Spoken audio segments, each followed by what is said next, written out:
Blog Talk Radio.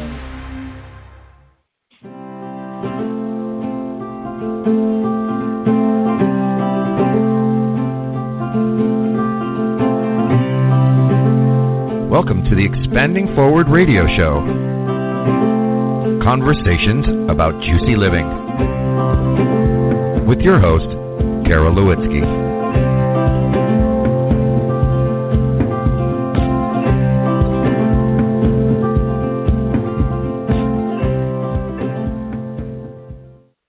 Hello, everybody, and welcome to the Expanding Forward radio show. I'm your host, Carole Lewitsky, and our topic today is From Boys to Men, Where is the Missing Link? We're going to be bringing on our guest shortly. He's the perfect person to talk on this subject. He has had a life rich with experiences that have taken him places not many have been. But on the topic of boys and men, he's the one to talk to. But before we do that, I just want to let our listeners know that if you're listening online, the chat room is open, so feel free to comment or ask questions. And if you're listening to this on a podcast, you can, as a replay, you can go to blogtalkradio.com/expanding forward and sign up for the show reminders to catch the show live for future episodes. You can also connect with us on Facebook at Expanding Forward. So before we start today's show, I wanted to just read from my latest newsletter. So every couple of weeks I put out a short, I see it more as a letter of love. I try to tap into what keeps coming up in conversations with people and with clients and with myself and right on the topic. So this last one that I sent last week went like this. It is so easy to get frustrated and even discouraged some days, wanting to throw in the towel, the awakening towel. I've heard many make comments as of late how done they are and just want to go back to the way it was before. But the real question to ask is, could we actually ever go back? Being accountable for our own journey is a huge thing, and it's freeing all at the same time. Being in the driver's seat for our own experience is empowering, but it also requires going through challenging periods. What's good to remember is that through each challenge lies an opportunity for growth. And then this little bit, which is an excerpt from a book that I'm in the process of writing called A Kiss from Eternity, went like this. Along the way, we meet the right souls to support us and love us through these difficult periods. I've thought at times when I felt crushed by the weight of life's challenges, in a state of wanting to curl up and give up on it all, that maybe to be challenged to this degree is actually a compliment because, as the saying goes, you only get given what you can handle. Or maybe it is also because the universe not only has confidence in us, but is right there supporting us every step of the way. When we surface from the darkness, our soul is strengthened by the purifying fire of adversity. Just remember that even in the most difficult and painful situations, beauty is at its core, and that beauty is the unfolding of who you truly are. Much love, Carole. So yeah, just a little bit like that. Sometimes it's much shorter than that, but I send that out every couple of weeks. If you feel that resonates with you and you'd like to receive those, you could just go to my expandingforward.com webpage, and at the top right-hand corner, you can subscribe there. But let's go back to today's topic. So a couple of reasons why this topic is very relevant to me. Like most of you, I'm sure you have men in your life. I have brothers, I have male friends, I have a husband, and probably the area that interests me the most or definitely piques my curiosity to dive into this conversation is because I have 6 boys. And so the mind of a man has always felt like a mystery to me, and I also feel very blessed that I have as many boys and men that I do in my life because I've been able to slowly start unraveling that mystery. Now, raising boys was very interesting because as much as sometimes there can be a stereotypical idea of how boys are, how girls are, my boys blew apart any idea that it would look a certain way because I would say in some and most of our boys have more of what we typically would attribute to the feminine energy or feminine attributes, like than the typical girl. So like I saw from a young age these like very nurturing boys and having intuition that just blew my mind, and being creative in their expression and being able to just show the beauty of love through their words and through their music, because they're all musical. But then there's empathy and compassion. And so from a young age, it became very critical for me to never let them feel shame around that part of who they are, because I saw how important and how it made up the heart of their very essence. And so it became kind of my mission as a mom to just really help them keep the knowing of how beautiful that part of who they are is. And I always hoped they would never fall into being embarrassed of that aspect of who they are. But there is society that shows up. There's school. There's ideas around how boys should behave. And so a lot can come up around things like boys are tough, boys need to suck it up, they need to hide their emotions, and certainly emotions which show weakness. So this is where I want to bring Adam Lamb on our show, because I have quite a few questions around all of that, and I know he's done a lot of research, and he's well-backed in his work with men in particular. But so before I say any more, I am going to bring on Adam. He is a poet, an author, a speaker, and certified awakening coach. One of the many, many hats he wears is as a host of the Inspired Masculine radio show on Blog Talk Radio. He is extremely dedicated to expanding the conversation about what it means to be a man in today's society, assisting men of all ages to be their most authentic, connected, passionate, and joyful selves. So, Adam Lamb, welcome to our show today. Appreciate you having me on. This is a great subject, and I know one that you and I have had some conversations around. I've had the pleasure of knowing two of your boys, and yeah, it should be a great conversation. I'm excited, and I'm really grateful that you're taking time for this. I know you've got a very full life, and the fact that you take the time to have this particular conversation just, in my opinion, shows your level of dedication to the subject. So tell us a little bit about yourself and what got you to a place of recognizing that there was such a high need in the area of assisting men and young men as well on their spiritual journey. And also, one or the other or both, where in your own life did you start seeing that it was important for you to start diving into your own journey of awakening? Sure. I mean, that's kind of a loaded couple questions. but I'll do my best. I'll do my best to keep it brief. I'm the eldest of four. My father was a college professor, and my mother was Cuban. She came over to Cuba. She came over from Cuba in 1959, and my parents were married not too long after. And my father was raised by a Portuguese immigrant who was a barber. And so my father and his brother grew up in the shadow of their old man. And I know that my father had a very specific idea about raising us as children. One of the things that happened to my dad when he was growing up is, there's in every barbershop there's a really heavy leather belt that hangs against the wall in which they sharpen razors. And my father got beat a lot with that barber strap. Once my father, there was a bully that stood on the corner of a street that my father had to pass every time he went to school. And the bully would take his lunch money. And his father once told him that it was his responsibility to stand up to the bully.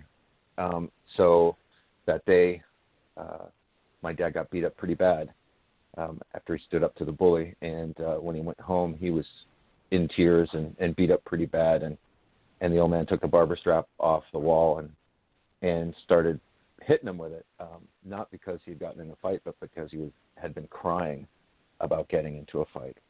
And so the next day, my dad told the story that the next day, on his way to school, he was in such a frenzy, more in fear out of his father than the bully, that he just kicked this guy's butt all over the street. Wow. And then several years later, when my father was in the Coast Guard, his first boat that he was ever on, he was having lunch in the mess hall, and a guy across the table from him said something offhanded to my dad. My dad launched across the table at him because in his eyes he needed to announce his presence forcefully in that particular group so no one would take advantage of him. And I think for men of my father's age or that particular generation, that was a recurring theme. So I was raised to, again, stand my ground, stand tall, and not take any crap, if you'll excuse the expression, from anybody, because there was nothing worse than a weak man in my father's eyes. And a lot of the lessons I learned about being a man came from my father explicitly, and a lot of them subliminally. And I also got some ideas of what it was like, what a man was supposed to be from my mother, and how my mother and my father interacted. My father was not very big on talking a lot. My mother was very expressive. She still is a vibrant woman. But she liked to live life, and my dad was kind of a stay-at-home kind of a guy and kind of quiet. And I don't remember my father ever telling me that he loved me. I'm sure he did, but every night before I went to bed, I kissed him on the lips goodbye or good night.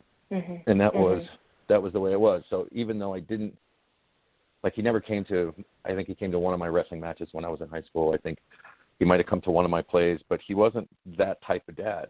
I remember very clearly sitting in a diner with my brother, my younger brother, and I, and my dad and my brother just railing against my dad, saying that he wasn't like the other dads. The other dads were more supportive. The other dads were always there. My dad was a little bit more removed emotionally. And I remember being really confused about what my brother was saying, because even though my dad wasn't, as expressive as saying, I love you all the time, I could certainly collect a lot of evidence of that he loved me. Every time I was injured, he was there. Every time I ended up in the emergency room because of something dumb I did as a kid, I would turn around and there he was holding my hand. But it was an interesting way to grow up, and I realized that a lot of guys had it much worse than I did. There was a guy that was a bully at my school, and I knew that he was a bully because he was bullied. His dad was a brute of a man. So I quickly recognized growing up that those acts of aggression or those attitudes of aggression usually came because they were beaten into you, for lack of a better word. So I just, I grew up and I went in the Air Force, and I've been a chef for 30 years, and it's an interesting, come to understand that it's an interesting career, not only from the fact of what you do, but also the people that inhabit this amazing world of culinarians, and it's a very masculine world. Even some of the women who do. Sorry. Go ahead. No. I was going to ask, in your work as a chef, how did that impact, the way you were brought up and the way you came to see a man and how a man is and how a man should behave, and how did it impact yourself in your everyday life as you became a man yourself? Yeah, I would say that that the way I had been trained lent itself very well to the culinary industry, where the chef is the one that usually rules the kitchen with an iron hand, and is definitely the alpha male in the pack, and everybody follows along. And oddly enough, the women that showed up early in my career were very masculine. The psychologist Carl Jung talks about the fact that both men and women are born with the animus and the anima. So the women are born with a certain portion of male energy, and the men are born with a certain portion of female energy. And a lot of the women that I worked with early in my career were very masculinized, very hard-nosed, very tough. As a matter of fact, much tougher than most of the men, because they had to be in order to survive in that hierarchy. Right. And because I hadn't been really well grounded in what it was like to be a mature man, my behavior as such in the kitchen, because I was creative, a lot of my bad behavior was condoned. Kind of like the artist that's like, oh, don't, like the rock and roller that can get away with all kinds of crazy behavior just because he can come up with a gold record every once in a while. I was kind of looked at in the same way, and I was enabled to, or given the space to make some really poor choices, and not held accountable enough. That's not to say that I wasn't raised without rules and regulations, but for the most part, my mother was working outside the home probably as early as middle school for us, and of course my dad taught classes all day. So there wasn't really a consistent rule by which to live, I guess, when I was growing up. Right. And so it's interesting you talk about getting beat. Basically, your emotional, your sensitive side gets beaten out of you at the way your father experienced with his father, and then how that translated into his ability to father you, which rather than beating you, he just pulled away from you emotionally, essentially, because those aspects of himself he learned to suppress. Would you say? Yeah, I knew my dad was highly sensitive. He was a romantic at heart.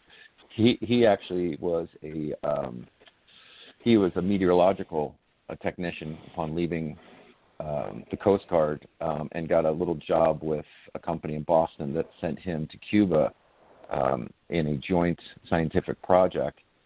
And actually what they were doing is they were seeding the clouds with silver iodine in the theory that it would create wind shear and help to steer hurricanes, because at that time Cuba was suffering with a lot of hurricane strikes.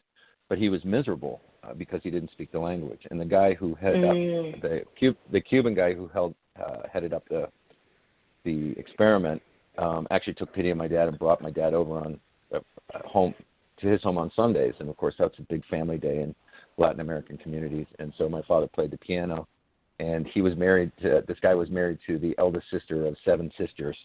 So my dad behind the piano cut a pretty good figure and made most of the girls swoon. But he came back. He came back from Cuba so enamored with the Cuban culture and the language that he completely changed careers and went back to university to actually teach graduate Spanish. So I knew that my dad was romantic. I knew that he had all these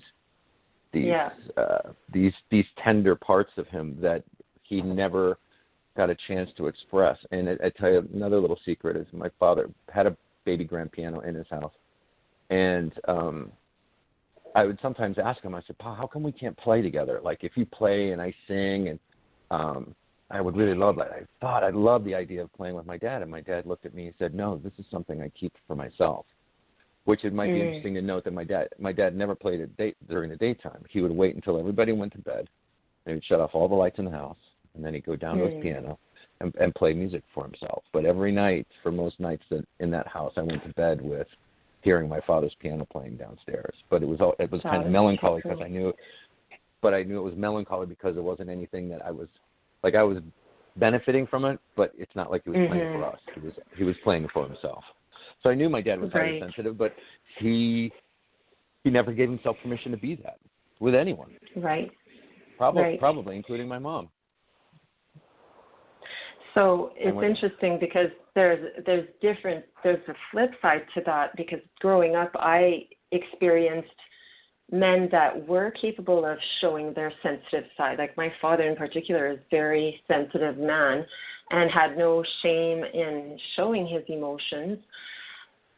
And then there was a certain amount of pressure, though, to maintain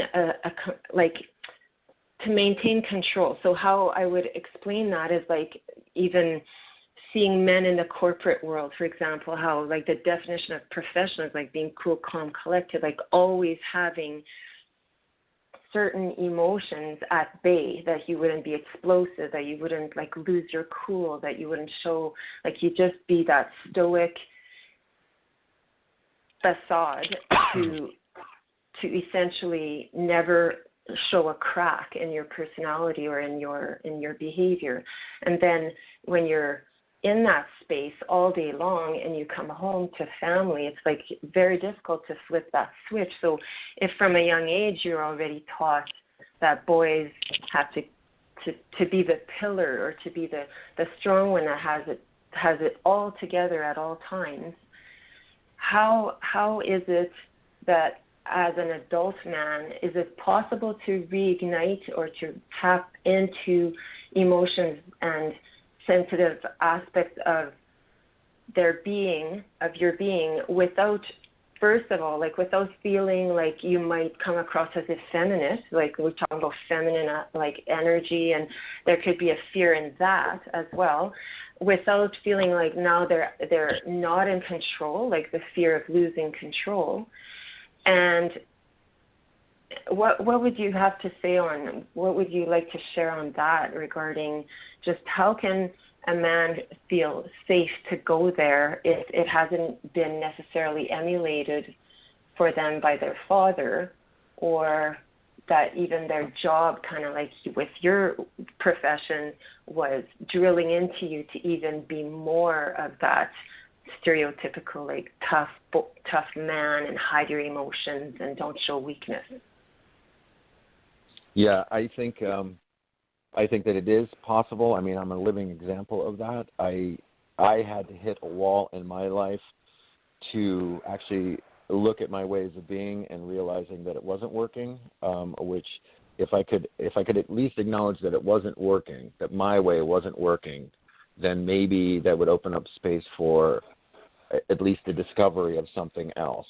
And what I realized is that something else had always been inside of me. There was always a calling in my heart, and I think in a lot of men, that they know that the way that they're being ends up probably only one way, which for like my dad at 61 was a grand mal seizure.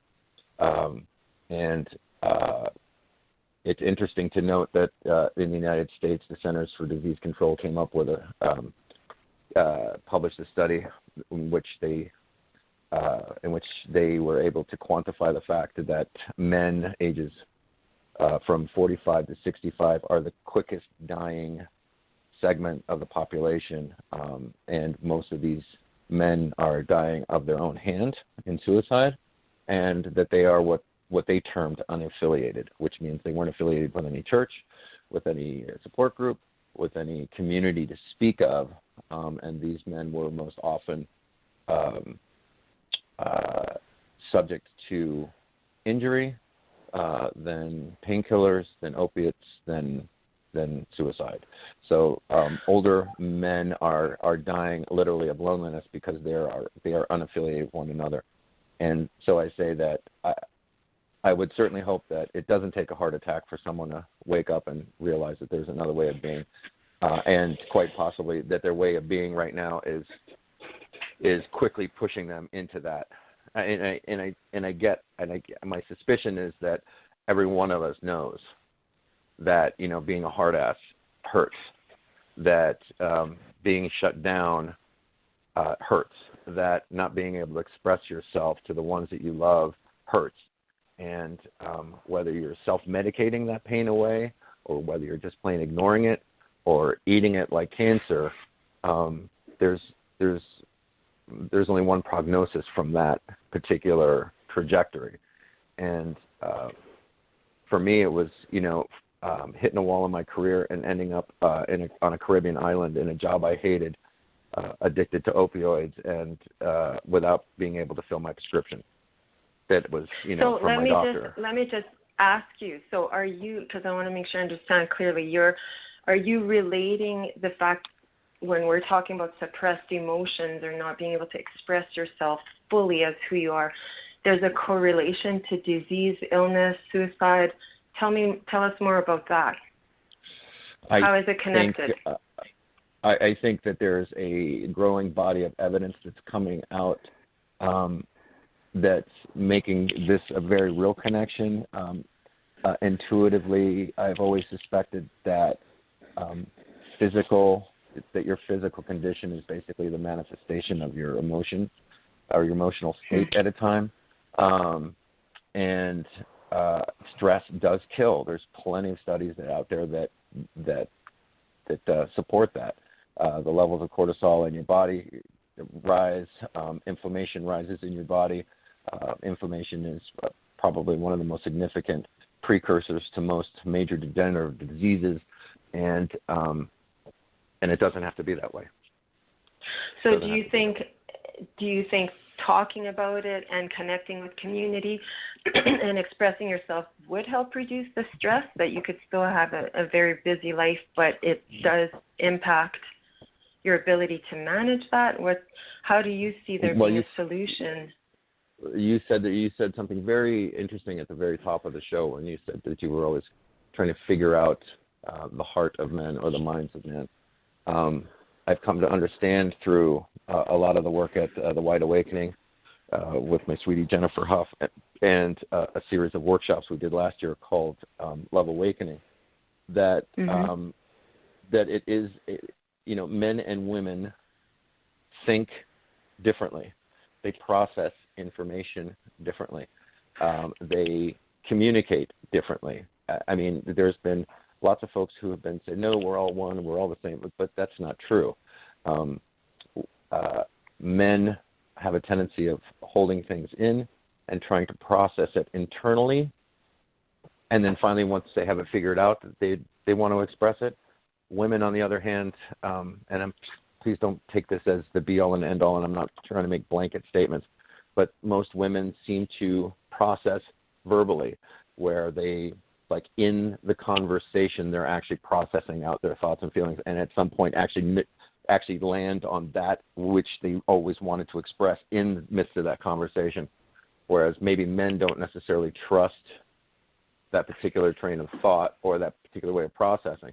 I'm not saying one or the other is bad or worse. I think some type of middle ground is best, but men are also biologically predisposed to doing as opposed to speaking. And I say that because of millions of years of evolution where so support groups where there's just a lot of talking going around in a circle is a part of it, but I think more importantly for men, it's about the doing, about being in a group of men that are actually doing things as a way of not only expressing emotion, but also grounding tension and stress that opens up an opportunity for more conversation to occur. That's really interesting because I think a lot of times men can get panicked into thinking like it's going to look the way women do it. Like I know even with my husband, be like, yeah, that's your thing, the workshops or the talking about it at length. But and there's this fear of him maybe like now he has to start opening up and talking at length about his feelings. And I made it clear that no, I get it. That's your way of processing. Now, having said that, how would you? So let's go back to when men are boys at the beginning. So fathers will do their best just like mothers do, and with that, there's going to be. I mean, it's going to look how it's going to look. Something I find really different, and I've heard you talk about this before, is like how there was a sense of community and men were very involved in boys' lives. So there was like, tell us a little bit about that and how that's changed and how today, like, there can be so much pressure on the father to be like one of the only influences, mentors, like they're wearing all the hats for their boys when So tell us a bit more about that. Yeah, and I think this is more history than anything else, but a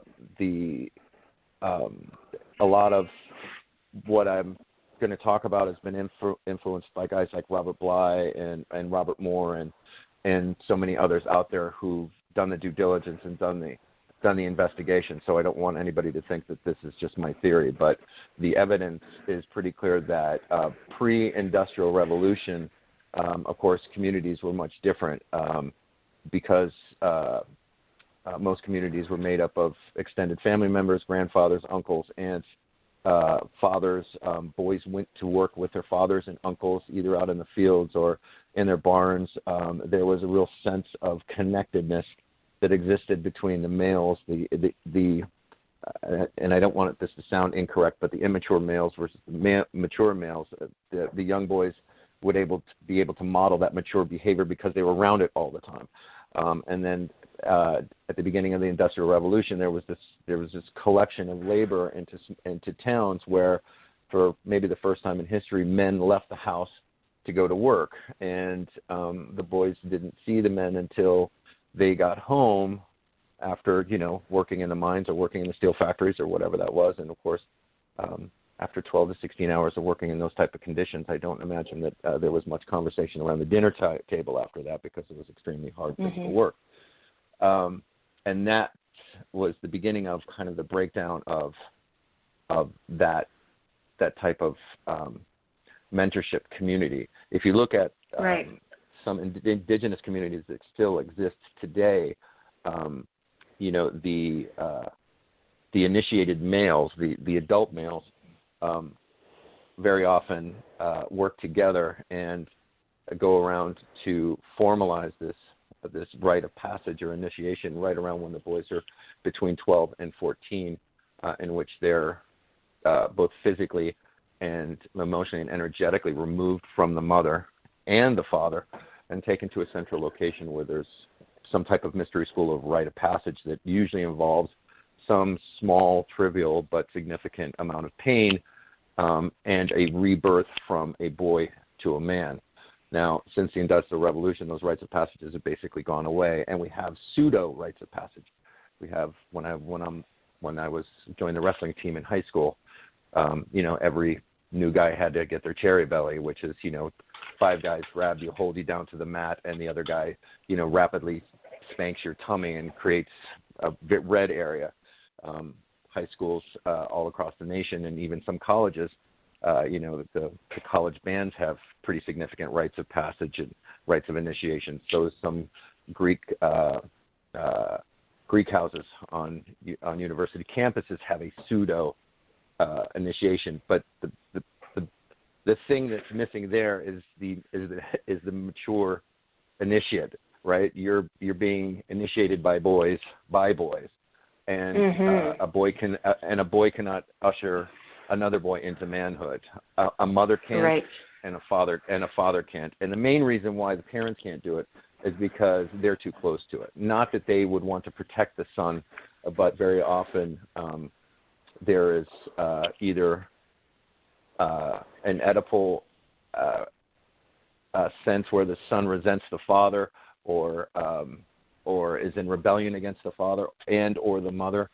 And I think one of the things that's clearly missing from our society right now is not necessarily a rite of passage and initiation, but which is very important. But there's a whole group of men out there who have, for the most part, have been uninitiated, like me, and only become initiated through some type of trial in their lives, whether that's physical or emotional.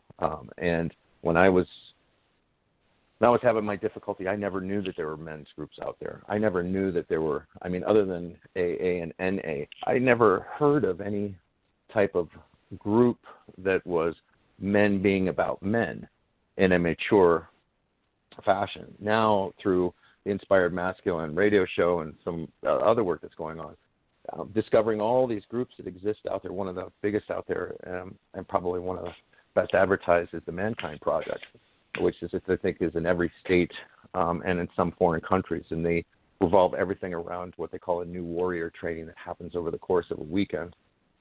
where Cool. adult men can go and be put through some physical and emotional challenges. It's highly orchestrated. There's a story arc, and everybody's sworn to secrecy. So it's something that these men can physically go through, share, and then in most local communities, there's a meetup group where they can get together and still kind of rekindle that bond. So that's where it comes back to, men doing things, but also holding space for them to be able to get together and talk and things of that sort. So right. So creating the sense of community too.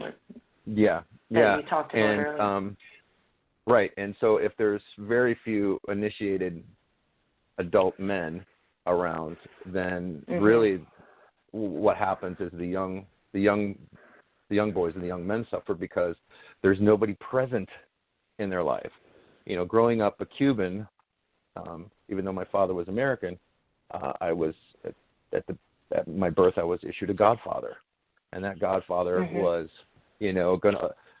I liken it to like the crazy uncle that's gonna, tell you about boys, tell you about girls, and all those other kind of things, and kind of talk to you about more advanced stages of manhood. There was always the crazy aunt. And for a lot of those years, my mother was the crazy aunt because out of 7 sisters, they all had daughters. And my mother represented to them the first step into womanhood because my mother would do their makeup and their hair for the first time in their lives when they were 14 or 15 years old. So for them, it was a very clear delineation between when they were a girl and when they became a woman. And, of course, with women, it happens biologically when they have their period. I'm not saying that just a biological action doesn't necessarily make you mature, but certainly my experience has been that women are much more mature than men, especially when they're younger, and that may be one of the reasons behind that. It's interesting you bring up about uncles and aunts and stuff because in this day and age, and you guys had a really tight-knit, and it sounds like you lived in close proximity to each other. A lot of times you're living in different parts of the world or countries, different countries. Like in our case, I have 3 brothers, but my kids have not been exposed to them very much at all. And so it really, I think it takes initiative on the parents to really expose our boys to other male figures other than the father, because like you said before, it can't be the father. Our kids have an amazing father, and there's still things that he can't be for them. And so the support and the influence and getting them involved in that type of setting that you talked about earlier, just being able to get together as boys and then later as men, creating that group setting where they could just feel a part of something. And then, so I was just going to briefly mention for everyone listening to our Expanding Forward Blog Talk Radio show that you can join us every third Monday of the month right here at Blog Talk Radio /Expanding Forward. And for those of you on the phone, if you have any questions, you can press 1. But I wanted to go back to yourself when you hit that brick wall and when you realized that things couldn't continue going the way they were going. What changes did you make at that point? And then also, what would you say to people that don't want to get to that place where they get a heart attack, or to men that don't want to get to that place where life hits them with a 2x4 across the head and says, it's time to wake up, it's time to reawaken the parts of you that have been dormant all these years? Essentially, I think that's all it boils down to, wouldn't you say? That it's just, it's a wake-up call to say you're here to be all of you, not just certain aspects of you. I would say that's absolutely correct. And I just wanted to make another, just a link back to when we were having that conversation about faux or pseudo initiations. Really, the only person out there in our society right now that plays any type of mentorship role to our children are coaches, are sports coaches. So if your child's not in sports, then what other type of mentorship can he get? And I'm not talking about looking up to sports figures, because that that sets someone else up. That I'm not sure if that's effective, because as Charles Barkley once said, I'm nobody's role model.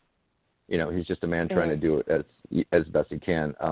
But without the lack of initiation and those adult initiate boys into men, usually what happens is the trajectory of their lives become one of two things. Either they become a high flyer, or what's called the eternal boy, or they become very feminized.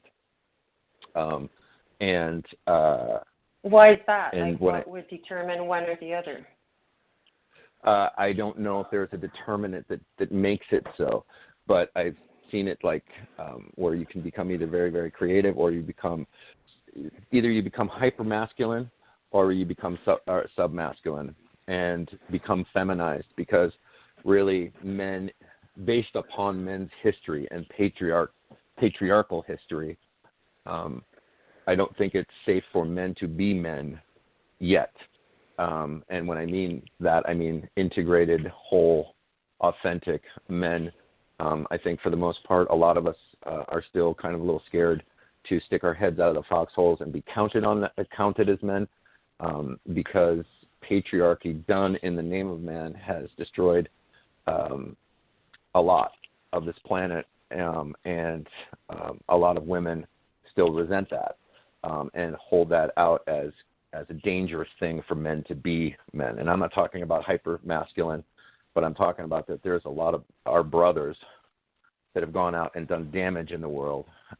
And I know for myself, and I suspect for other men, there's an unspoken sadness and rage at the heart of the male psyche, in rebellion of that someone took our good name as men and perpetrated these crimes against our society, our human beings, and our world. So I don't think. So where's the middle ground to be able to find that place where you could feel safe to step into that? Well, I think it gets to this recognition of being born a man, yet having some feminine energy in you. I think, and also realizing that most women have some type of masculine energy. Some women reflect back way more masculinity to femininity, and vice versa, depending on where they land on the spectrum. But I think to be an awakened man is someone who is in the dance, who is present in the dance, not only with the universe, but with the people in their lives, and can flip from being, if you think of the hypermasculinity or that slightly softer edged feminine energy, if those are all just tools in the tool belt, then situationally a man can respond in kind while being gentle and kind to his children, being romantic or attentive to their partners, to being defenders of their home and hearth and in ecology. That there is a time and a place for them to stand in the energy of that entire spectrum. It's when we get locked into one, or that one way of being is subconscious and automatic. I think that's where the danger comes from, and that's where we run into trouble. And so, for me, it took 3 failed marriages. My children barely talking to me, me being addicted to opioids, and ending up on a Caribbean island, to look back and say, what the hell happened? I mean, at one point, I think I went out for happy hour at age 32, and I woke up at 40 with a hangover. Right.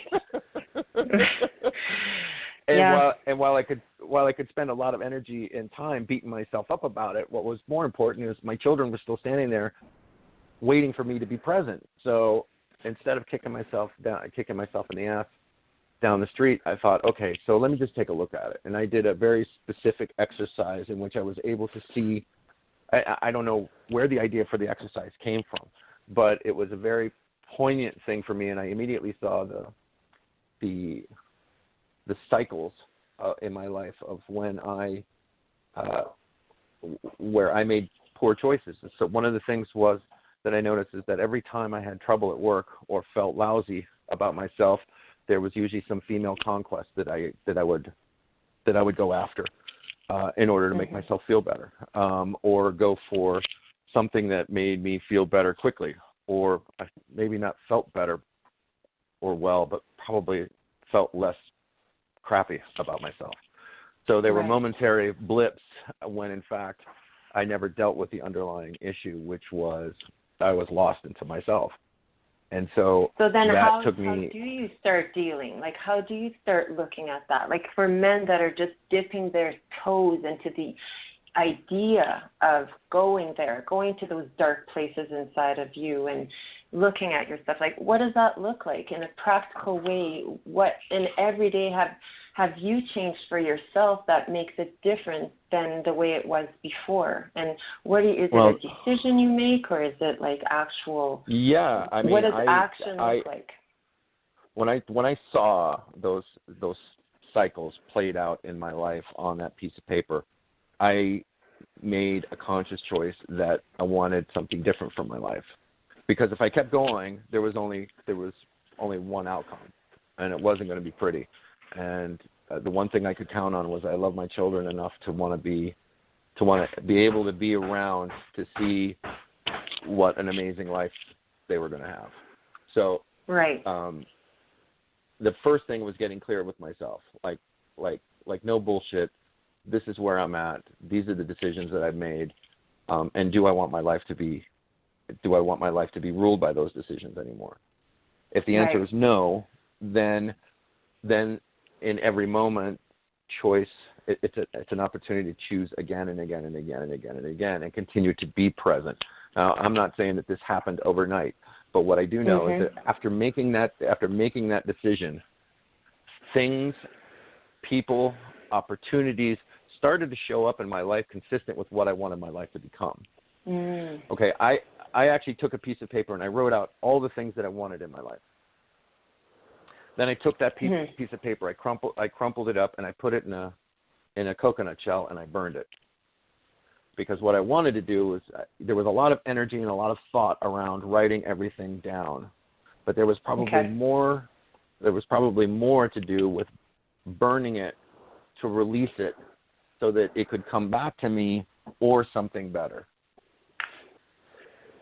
So, all of a sudden, people, opportunities, situations started to show up that very, very slowly started to shift my trajectory. One thing I will say is that taking a note from AA, there was a clear need for contrition on my part.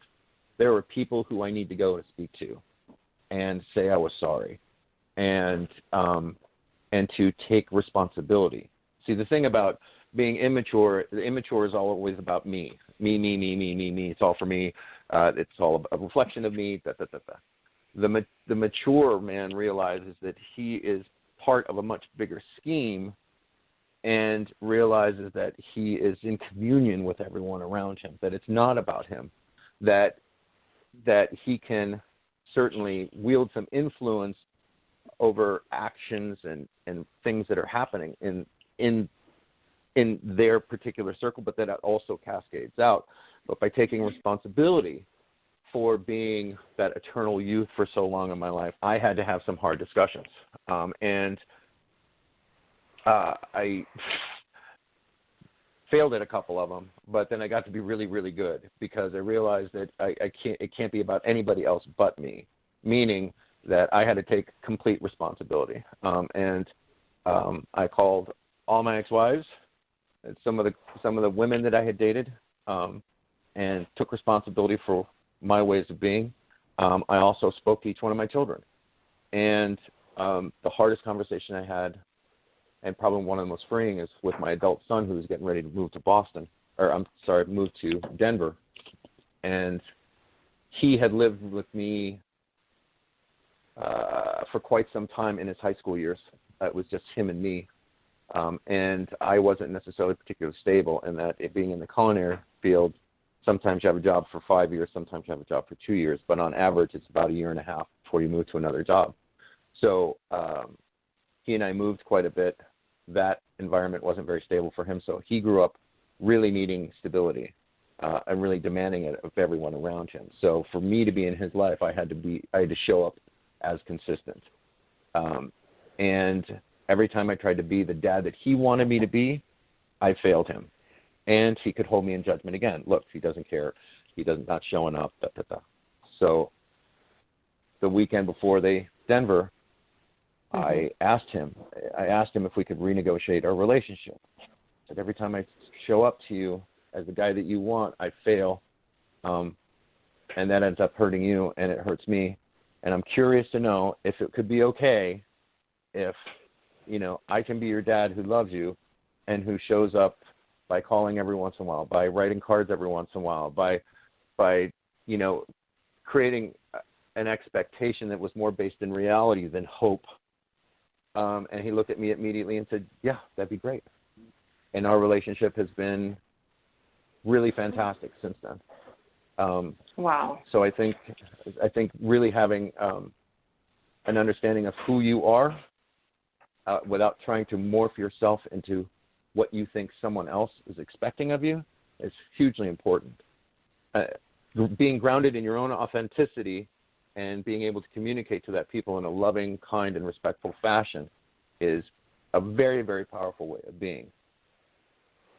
The other thing that I had to do is to stop trying to.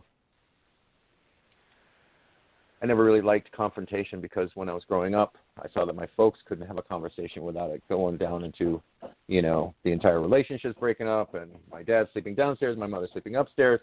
So I would very often allow people to believe what they wanted to believe when in fact I knew that my truth was something different.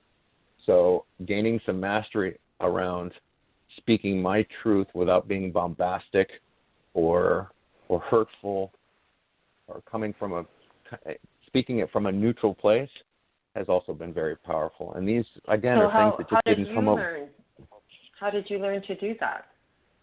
Well, for me, it was a lot of trial and error.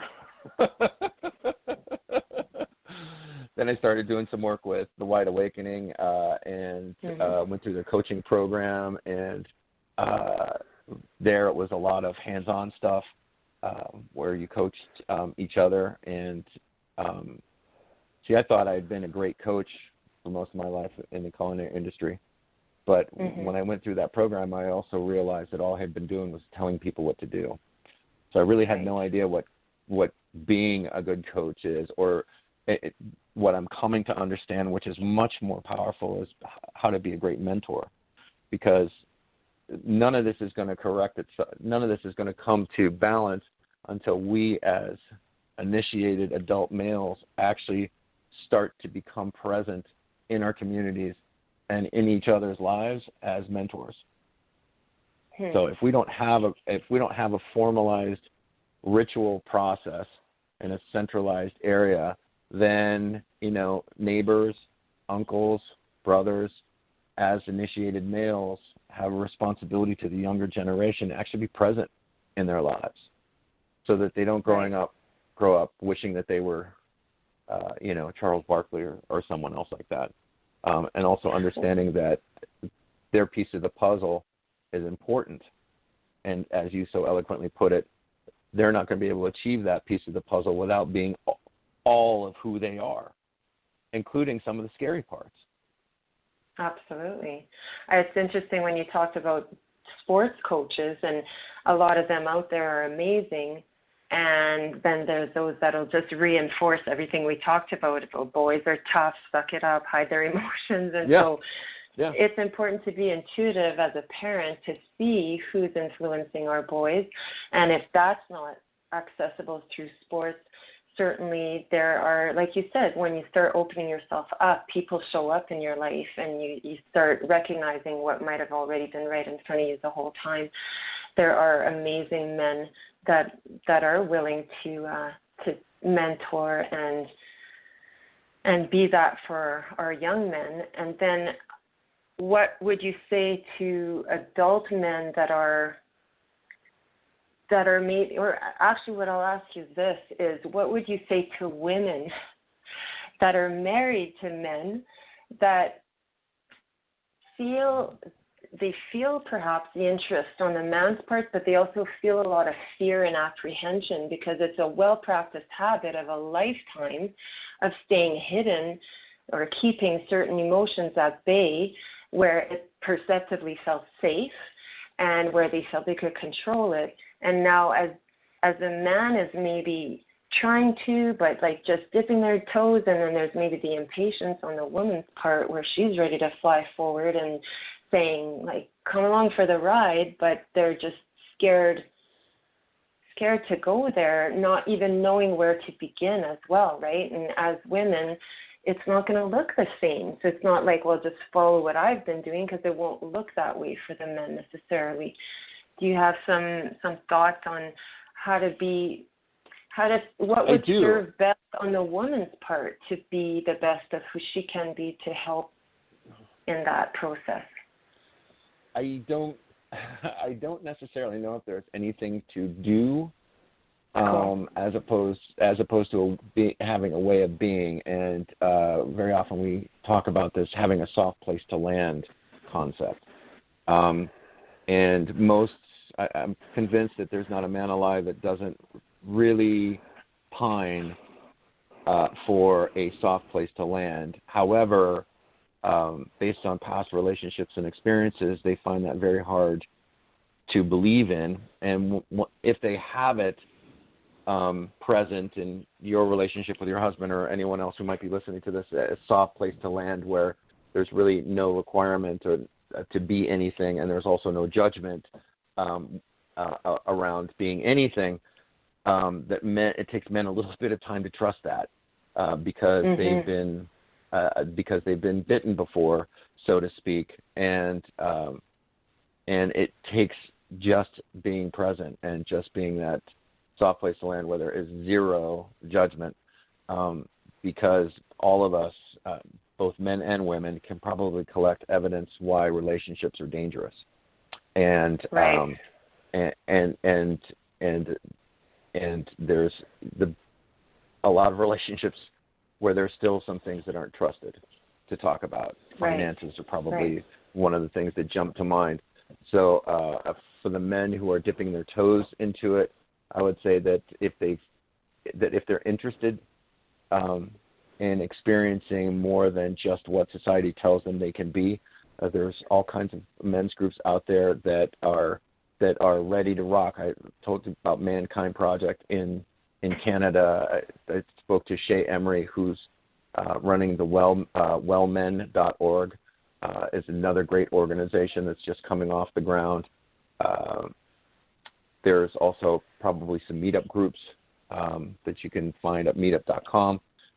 Ostensibly, in order to kind of jumpstart it, I would certainly recommend getting a coach, but of course I would say that since I am one, I don't need Well, except that you should say that because it is effective. And I wanted to mention, too, with regards to the wives, that I think it's important to never treat the man like they're broken, needing fixing, that where they're at is like so perfect for their own journey, and it's not going to look the same as ours. And really where love gets tested is just to honor their journey so much that we would never put pressure, expectations, or wish it to look any different, because at the end of the day, we're all on unique journeys, and it's about honoring the other where they're at, and recognizing that they will step into it when they're ready. I think that sometimes it can be frustrating if, like you talked earlier about owning, like it takes a big leap of courage to own your stuff as well, right? Not just keep living in denial that it's not there, that there's no problem, there's nothing to see, and what's the point diving in? If it ain't broke, don't fix it. Like that whole mentality as well, right? Right. What's in it for me? Actually, I'll ask you that question. What's in it for them that would be an incentive to want to go there, to want to visit their like dark places inside, and to want to deepen the experience and look at the scary parts. Sorry. Yeah, based on my own experience, I would say what is there to gain? Absolute freedom. What is there to lose? Exhaustion. Because believe it or not, it takes a lot of energy to try to continually be the alpha male in any relationship, or be the tough guy, or being the good soldier. That is exhausting and ultimately incredibly debilitating, both mentally and physically. So gaining energy, clarity of mind. I think there's three things that are missing in I know it was missing in my life, which was three things I like to call a sense of passion and a sense of place. I think for men in particular, those things are incredibly important. And later on in the year, once we get the inspiredmasculine.com up and running, that's going to kind of be our introductory 3-part webinar series to kind of announce the opening of the website. But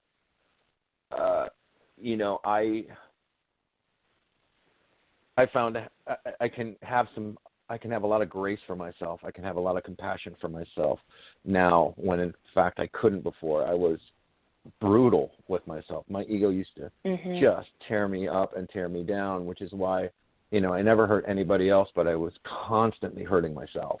Constantly, and got a master at it.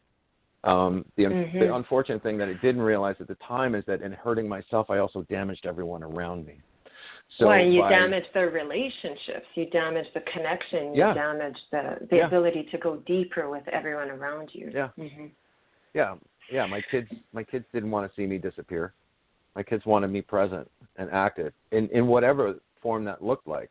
Sometimes it took, frank and honest conversations with what it looked like, what would it mean like for them, and what would it mean for me. And so ultimately it comes back down to having, there's no way around the discussions, having the conversations. However, as you said before, having a coach, it makes it that's fast tracking it. It's a way of like removing a lot of the roadblocks at the same time in order to kind of jumpstart and recreate your life. And I'm committed to assisting anybody who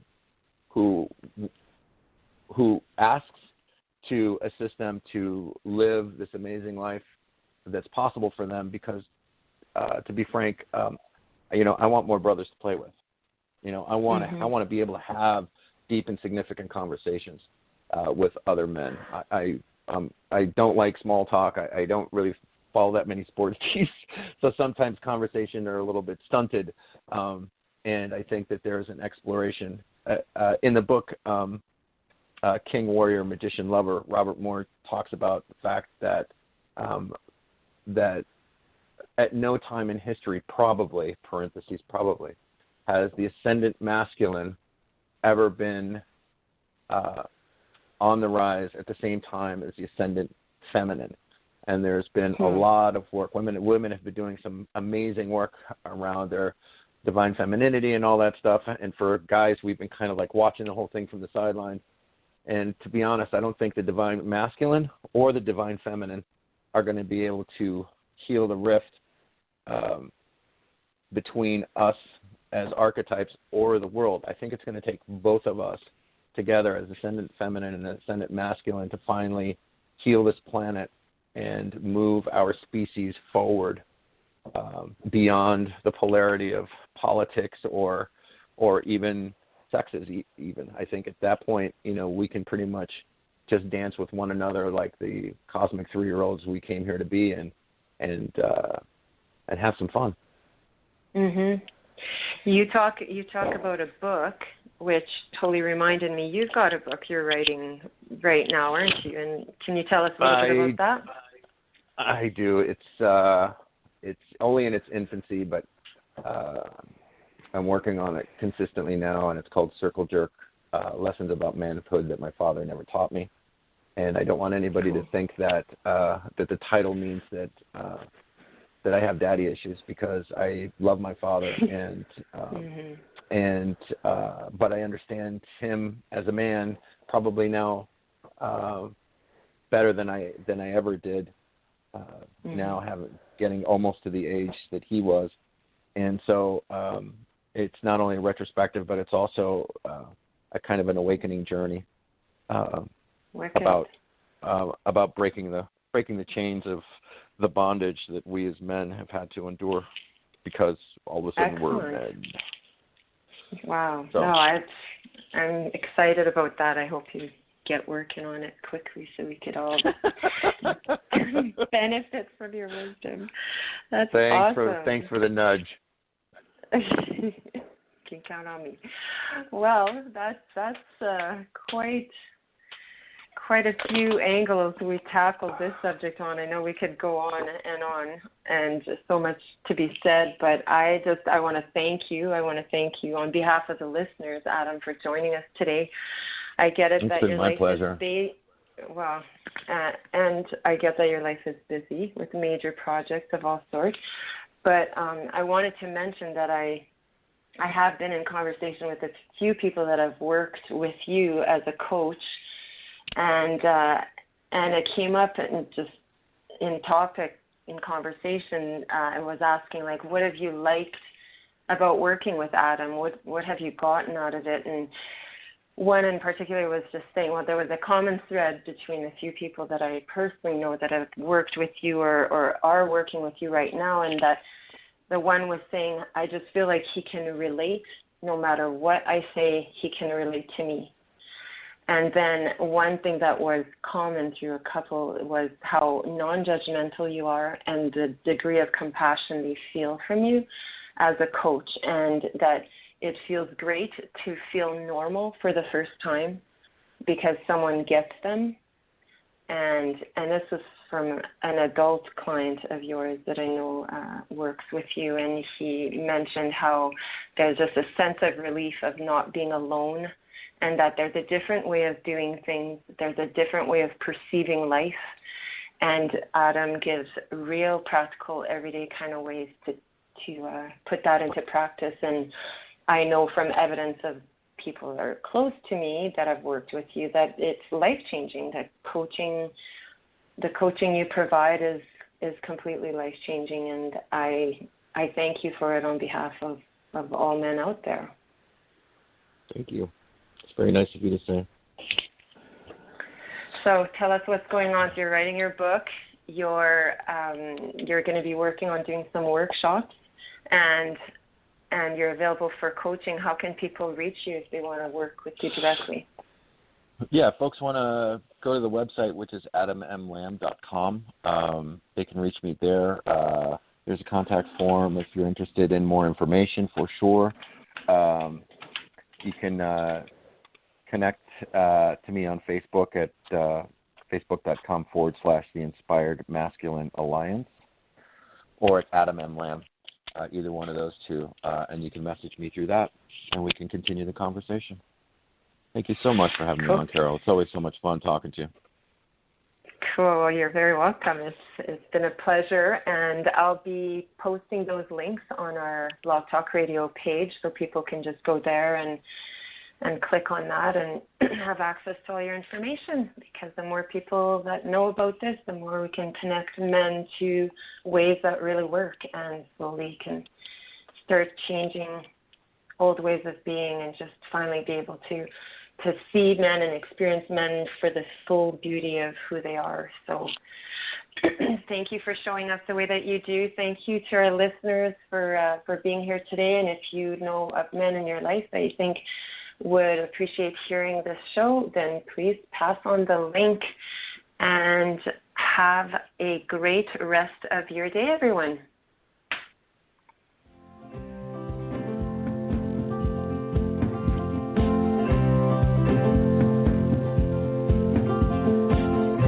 Thanks for listening to this episode of the Expanding Forward radio show with your host, Carole Lewitsky. To find out more about Carole, you can visit www.expandingforward.com, or check her out on Facebook at facebook.com/expandingforward.